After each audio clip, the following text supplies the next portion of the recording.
श्री स्वामी समर्थ. जय जय स्वामी समर्थ. तुम्हा सर्वांचं पुन्हा एकदा अगदी मनापासून आपल्या या नवीन व्हिडिओमध्ये मी स्वागत करते. आपल्या हिंदू धर्मामध्ये प्रत्येक सणाचं विशेष खास महत्त्व आहे आणि त्यामध्ये अत्यंत महत्त्वाचा भाऊ बहिणींच्या नात्यांचा गोडवा वाढवणारा आनंदाचा सण आहे तो म्हणजे रक्षाबंधन. रक्षाबंधन हा सण दरवर्षी श्रावण महिन्यामध्ये येणाऱ्या पौर्णिमेला घरोघरी साजरा केला जातो. रक्षाबंधन या सणाच्या निमित्ताने बहीण आपल्या भावाला त्याच्या मनगटावर सुंदर राखी बांधून त्याला ओवाळते, त्याचं औक्षण करते. त्याच्या दीर्घायुष्यासाठी, त्याच्या कल्याणासाठी, त्याच्या संपूर्ण प्रगतीसाठी देवाकडे प्रार्थना करते.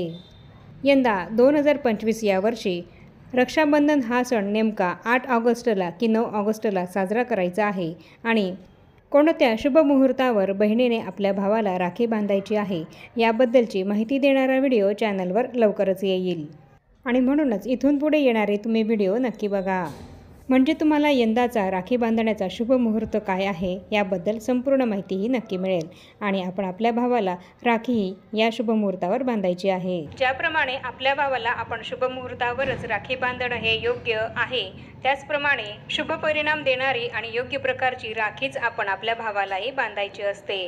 रक्षाबंधनाच्या दिवशी आपल्या भावाला राखी बांधताना काही गोष्टींचं पालन करणं हे अत्यंत आवश्यक आहे, नाहीतर त्याचे वाईट दुष्परिणाम हे आपल्या भावाच्या आयुष्यावर हे होऊ शकतात. त्यामुळे राखी खरेदी करताना आपल्याला काही गोष्टींची काळजीही घ्यायची आहे. तर आजच्या या व्हिडिओमध्ये मी तुम्हाला हीच महत्त्वपूर्ण माहिती देणार आहे की राखी खरेदी करताना कोणत्या गोष्टींची काळजी आपल्याला घ्यायची आहे आणि कोणत्या प्रकारची राखीही आपल्याला खरेदी करायची आहे याबद्दलच संपूर्ण माहिती मी तुम्हाला आपल्या आजच्या या व्हिडिओमध्ये देणार आहे. त्यामुळे ही महत्त्वपूर्ण माहिती जाणून घेण्यासाठी हा व्हिडिओ कुठेही स्किप न करता शेवटपर्यंत नक्की बघा. रक्षाबंधनाच्या दिवशी बहीण आपल्या भावाला राखी बांधत असते. आपण आपल्या भावासाठी महागडी राखी आणि आकर्षक राखी खरेदी करत असतो. बाजारामध्ये, मार्केटमध्ये वेगवेगळ्या प्रकारच्या महागड्या आणि आकर्षक राखी या आलेल्या आहेत. प्रत्येक बहिणीला असं वाटत असतं की आपण आपल्या भावाला उत्कृष्ट आणि वेगळी युनिक अशी राखी बांधली पाहिजे आणि राखी खरेदी करत असताना जितक्या वेगवेगळ्या राख्या आपण बघतो तितकी आपली मनामध्ये शंकाही निर्माण होते, संभ्रम हा निर्माण होतो की आपण कोणती राखी खरेदी करावी. तर राखी खरेदी करत असताना हा संभ्रम आपला दूर व्हावा याकरता आजच्या व्हिडिओमध्ये आपण बघणार आहोत की राखी खरेदी करताना कोणती योग्य प्रकारची राखी ही आपल्याला खरेदी करायची आहे.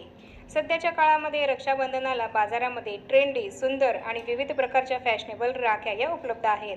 पण राखी खरेदी करत असताना काही गोष्टींची काळजीही आपल्याला सर्वांना घ्यायचीच आहे. राखी खरेदी करत असताना त्या राखीवर कोणत्याही देवी देवतांचे फोटो हे चुकूनही असू नये. देवी देवतांचे फोटो असलेली राखी जर आपण आपल्या भावाच्या हाताला बांधली, मनगटावर बांधली तर काही काळाने, काही कारणास्तव जर ती राखी तुटली तर त्या देवी देवतांचा तो अपमान होत असतो. तुमचा भाऊ लहान असो किंवा मोठा, जर त्याच्या नकळत ही राखी तुटली आणि देवी देवतांचा जो काही फोटो त्या राखीवर असेल ती जर तिथे कुठेही बाहेर असताना किंवा इतर कुठेही जर ती राखी तुटली आणि त्या फोटोचा कुठेही एखादा भाग पडला तर देवी देवतांचा तो अपमान केल्यासारखं होत असतं आणि याचा परिणाम हा आपल्या भावाच्या आयुष्यावर होत असतो. त्याचे नकारात्मक परिणाम आपल्या भावाला भोगावे लागत असतात. त्यामुळे देवी देवतांचे फोटो किंवा चित्र असलेली राखी तुम्ही तुमच्या भावाला बांधण्यासाठी चुकूनही खरेदी करू नका. त्याचप्रमाणे पातळ दोऱ्याची आणि कुठेही तुटलेली, खणलेली राखीसुद्धा तुम्ही चुकूनही खरेदी करू नका. बाजारात गेल्यावर खूप काही गर्दीमध्ये आपण राखी ही खरेदी करून आपल्या घरी आणतो आणि ती कुठेतरी तुटलेली असते किंवा खणलेली असते किंवा तिचा एखादा दोराच हा निघालेला असतो किंवा जर एखादी पातळ दोऱ्याची राखीसुद्धा जर आपण खरेदी करून आणली तर ती भावाच्या हातावर बांधाच क्षणी ती राखी तुटण्याची सुद्धा शक्यता असते आणि तुटलेली, खणलेली राखी ही कधीही आपल्या भावाच्या हातावर, मनगटावर आपल्याला बांधायची नसते. अशी राखी बांधणं अशुभ मानलं जातं. त्यामुळे राखी खरेदी करताना ती कुठेही तुटलेली, खणलेली अशी राखी खरेदी करू नका. त्यासोबतच त्या राखीची दोरी ही सुद्धा मजबूत आहे की नाही याची सुद्धा खात्रीही करून घ्या. त्याचप्रमाणे आपल्या हिंदू धर्मामध्ये कोणत्याही धार्मिक कार्यामध्ये काळा रंग हा अशुभ मानला जातो. त्यामुळे भावासाठी राखी खरेदी करत असताना काळ्या रंगाची राखी ही चुकूनही खरेदी करू नका, कारण त्यामुळे तुमच्या भावाच्या आयुष्यावर याचा सुद्धा नकारात्मक परिणाम होऊ शकतो. काळा रंग हा अशुभ मानला जातो आणि काळा रंग आपण कोणतीही पूजा करत असताना काळ्या रंगाचे कपडे किंवा काळ्या रंगाची कुठलीही वस्तूही वापरत नसतो. त्यामुळे राखी बांधताना सुद्धा काळ्या रंगाची राखी तुम्ही चुकूनही खरेदी करू नका. त्याऐवजी लाल, गुलाबी किंवा पिवळ्या रंगाची राखीही तुम्ही खरेदी करू शकतात. यामुळे तुमच्या भावाच्या आयुष्यामध्ये सकारात्मक परिणाम हे होतील. त्याचप्रमाणे राखीची जी काही दोरी असते, राखीचा जो काही धागा असतो, तो सुद्धा काळ्या रंगाचा असेल अशी सुद्धा राखी तुम्हाला चुकूनही खरेदी करायची नाहीये. त्याऐवजी लाल, गुलाबी, केशरी, पिवळ्या रंगाचा धागा असलेली राखी तुम्ही खरेदी करू शकतात. त्याचप्रमाणे राखी ही प्लास्टिकने तयार केलेली सुद्धा असू नये. प्लास्टिकची राखी ही आपल्या भावाच्या हाताला बांधणं हे सुद्धा अशुभ मानलं जातं. राखीवर जर फुलांची माळ लावलेली असेल तर ती राखी अतिशय उत्तम अशी मानली जाते. त्यामुळे प्लास्टिकची राखी खरेदी करण्यापेक्षा जर तुम्ही फुलांची माळ लावलेली राखी जर खरेदी कराल तर अतिशय उत्तम. त्याचप्रमाणे राखी खरेदी करत असताना त्या राखीवर कुठलंही अशुभ चिन्ह हे सुद्धा असू नये. अशी अशुभ चिन्ह असलेली राखी जर आपण आपल्या भावाच्या मनगटाला बांधली तर त्याचे अशुभ परिणाम हे आपल्याला मिळत असतात. आपल्या भावाच्या आयुष्यामध्ये शुभकारक घटना या घडायच्या ऐवजी अशुभ घटना या घडायला सुरुवात होते. त्यामुळे राखी खरेदी करत असताना त्यावर अशुभ चिन्ह हे असणार नाही याकडे सुद्धा आपल्याला लक्ष द्यायचं आहे.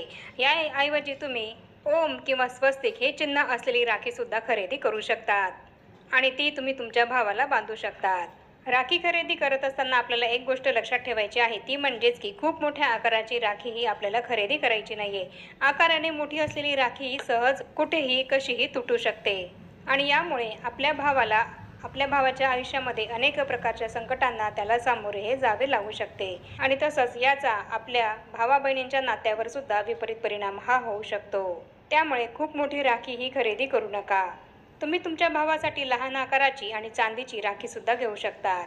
यासोबतच अशी राखी सुद्धा तुम्ही घेऊ शकतात की ज्यामध्ये ओम किंवा स्वस्तिकचे प्रतीक हे बनलेले असेल. आणि जर तुमचा भाऊ लहान असेल तर आपण अशा लहान भावांसाठी कार्टूनची राखी ही बाजारातून खरेदी करत असतो. पण अशी सुद्धा राखी आपण आपल्या भावासाठी खरेदी करून ती त्याच्या मनगटावर बांधणं असं अशुभ मानलं जातं.